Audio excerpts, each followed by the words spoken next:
The kneading process generates heat which softens the rubber, making it easier to form into dough.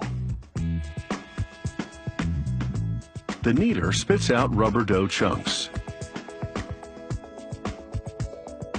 Next, a giant rolling pin transforms the dough into wide, thin pieces.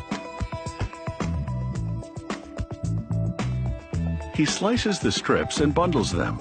In this form, it will be easier to control the weight of the rubber in relation to chemicals that are added next. They roll the rubber with a precise amount of sulfur and other chemicals that strengthen the rubber and make it more elastic. They then roll the rubber very thin. A worker twists and cuts it into small bundles that fit into the opening of an extruding machine. It forces the still warm and malleable rubber through dies to shape it into long, hollow tubes. The extruder injects air and talcum powder into the tubes to keep the walls from collapsing and sticking together while warm. The tubes cool down in a trough of water, and they deflate as the injected air dissipates.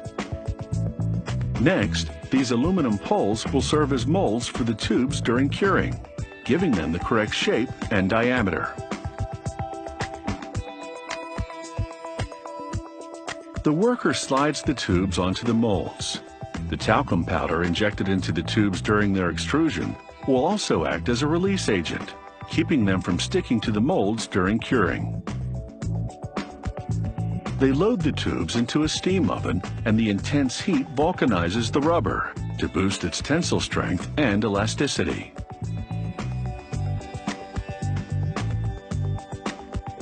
Out of the oven, workers inject air between the tubes and the molds, making it easier to peel the now vulcanized tubes off.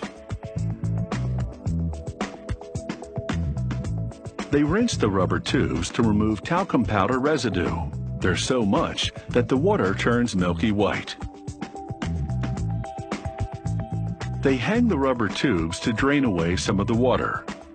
By the time they're ready to cut, they're a bit too dry, so a worker splashes water onto them. With the tubes moistened, the next operation will run more smoothly. He feeds several tubes at once to a rotating blade which carves them. This creates elastic bands that are exactly the same width.